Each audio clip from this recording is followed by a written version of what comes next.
Hello and welcome to Art House Garage, the snob-free film community where we make art house, indie, and classic cinema accessible to the masses. So thanks for watching. Today we're going to be talking about an incredible new movie called The Farewell. This is a movie directed by Lulu Wang. It stars Awkwafina and Zima, some Chinese actors, and let me see her name, Shuzhen Zhao plays Nai, and she is incredible in it.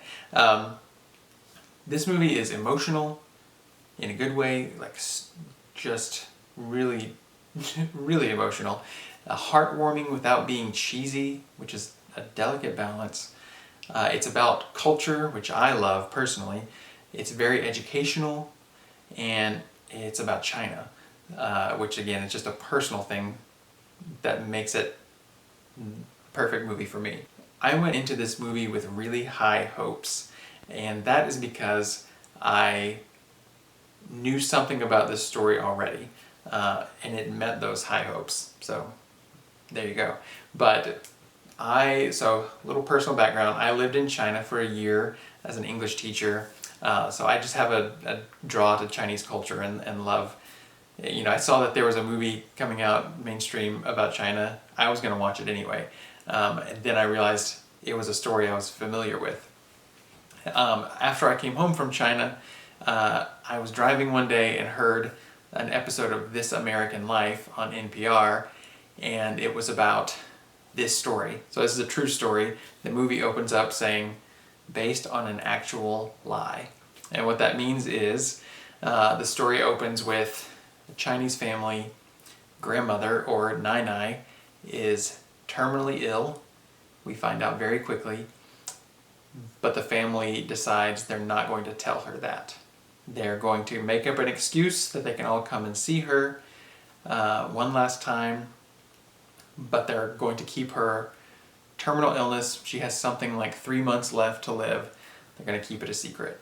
And it's about the drama around that decision, basically. And so I heard that on This American Life, heard that they had sold the story for a movie, and finally now here it is, and it completely lived up to those high expectations that I had on it.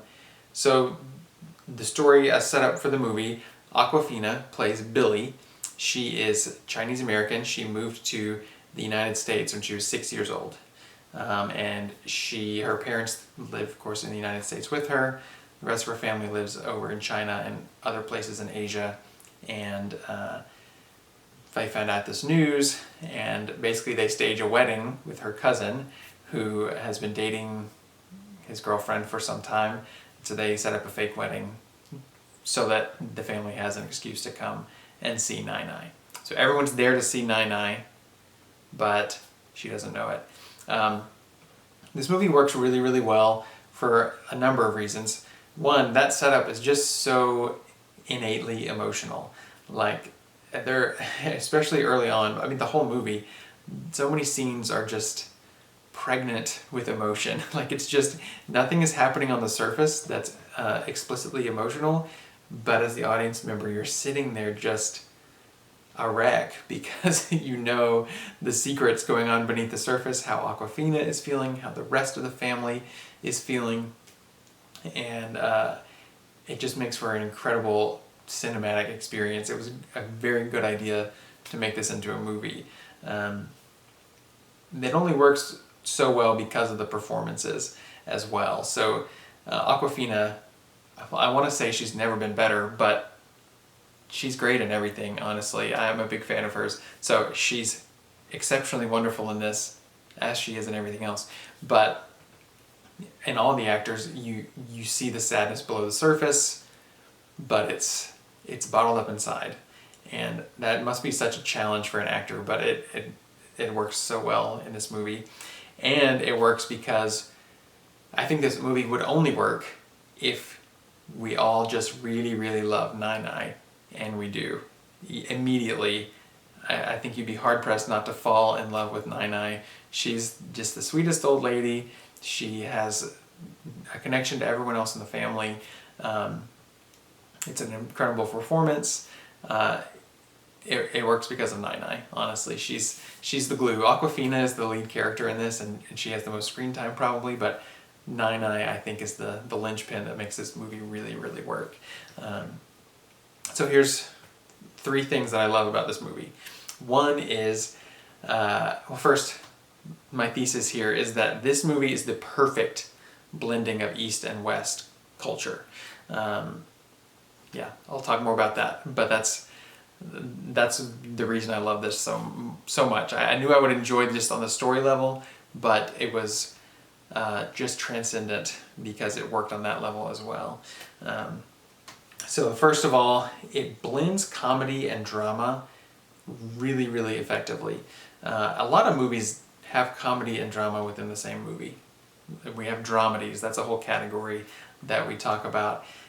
That's really common, but what I think is uncommon is not only in the same movie do we have these things working really well, not only in the same scene, but in the same moments. Like something very funny and something else very emotional are happening at the same time, and it happens multiple times in this movie. Here's just one example, because I don't want to spoil the humor of it, but at one point Billy is having a conversation with her mother, and it's a very serious conversation, very heartfelt. They're being vulnerable with each other, and at the same time their father, who does not drink very much, has become very drunk this particular night, and they're leading him to bed. Mom puts him in bed and is taking his clothes off for him. He's an old man, oldish man. So it plays that for laughs, and it's really, really funny. Zima plays her father, and he's hilarious. You may have seen him in Veep. He plays the Chinese president in Veep. He's in a lot of things, actually. He's a great face, but he plays the dad in this, and he's great. There's a lot of father-daughter moments, actually, that are really effective in this. Yeah. So yeah, that's just one example of, you know, a really dramatic, a conversation that's so serious, like they can bring you to tears, but at the same time you're laughing because of what's going on in the background of the scene. Yeah, and that happens multiple times. Second thing is the music in this is incredible. I've been saying the word incredible too many times, but it's true. The music is really, really good. So there's a score, and then there's also some kind of pop songs as well. The score is by Alex Weston, and it blends East and West really, really well. So it's basically classical music. It sounds like something you would hear in an indie movie. It's got some kind of quirkiness to it, but it's mostly very dramatic. It sounds familiar to an American listener. You know, the classical music that we hear in our country is mostly European descent. We hear Beethoven and Bach, and then American classical music as well. So it sounds Western in that way, but it also has this Eastern influence that is really strongly there as well. And I only really have an ear for that. I don't know much about classical music, but having lived in China, there's just traditional Chinese classical music that sounds just very different than anything that we would hear growing up in the United States. And a lot of it has to do with vocalization. Chinese female vocals are part of classical music, and that plays in here really, really well. It's beautiful music, very emotional. Sometimes a little bit funny too, which kind of nails the tone of this movie. It just is really, really great. Then the non-classical music, the non-score, there's probably three to five songs, something like that. It's like a Chinese pop song, a couple of Chinese pop songs. But the one in particular that's so amazing is called Come Healing. It's performed by Elena Boynton, and it does what movie music should do. It tells part of the story in a way that only music could. So it comes in at a very dramatic moment. I won't tell what's happening there, but basically the dialogue stops, we're just seeing images, and then this song is given center stage. Like, this song is the focus of what's happening on screen. And the lyrics of it, the music of it are so emotional and kind of specifically emotional. It sounds kind of strange, but it really, dialogue couldn't have told the emotional story in this moment the way this song does. And that's kind of the same way that a poem can capture a feeling in a way that a novel can't. This song captures the feeling of what's going on just better than any other art form could in this moment. And so I think it was just such a perfect directorial decision and editorial decision to use the song in this way. It's beautiful. That I cried a few times in this movie, mostly because of things that were being said, but I cried in this moment too, because it's just that strong of an emotional moment. That's enough about music. So the third thing is the way that it bridges the East and West on a story level and how it does that. Again, I'm not going to spoil anything here, but as I mentioned, Billy grew up in the United States from the age of 6, but she was born in China. Her family all still lives in China or in Asia, with the exception of her parents. The movie sets up pretty quickly that in a lot of ways she's kind of the least, quote unquote, least Chinese person in her family. She is different than everyone else there, and she feels that difference, and we feel that difference. We also are set up pretty quickly that she is not fully happy with her life in the United States. She's not getting the job she wants. She's maybe kind of lonely. So she is kind of feeling, I don't fit in American culture. I don't really fit in Chinese culture either. She's kind of in this liminal space between the two, and the movie, I think that's the main drive of this movie, is exploring her feeling kind of pulled between cultures. Sometimes when a person from the United States, I'm going to speak of my experience, but sometimes when I were to visit another culture, sometimes those differences in culture seem kind of superficial. Yeah, so I studied abroad in England, and it was the same language, more or less. But it's like, oh, we have the same foods with different names. Or, in this country, they drive on the other side of the road. Those things that seem kind of minor, even though they add up to something totally different. But then there's other types of cultural differences that come from a really deep place, like a cultural philosophy that's different than the cultural philosophy you're used to. And that's kind of what this movie explores. So we have this situation, and the way it explores that is through this character of Billy, who's kind of caught in the middle of these two cultures. So she comes to this situation, and she keeps saying, we have to tell her. Like, it's crazy to not tell Nai that she's dying. It's cruel even to not tell her, but none of the other family members see it that way. And through her eyes, we're experiencing that difference and feeling that difference. So we identify with the way she's reacting to the situation. She's kind of the vessel for us to pull into the story and feel some familiarity. And her performance carries all of that, which is amazing. But so she's connected to Chinese culture, but it's still foreign to her. So I think what's so amazing is that this movie respects Chinese culture. I mean, the director is Chinese, so that makes sense, of course. But it respects it so much that, but it also respects American culture. And it's really, I think, trying to bridge that gap, and it works.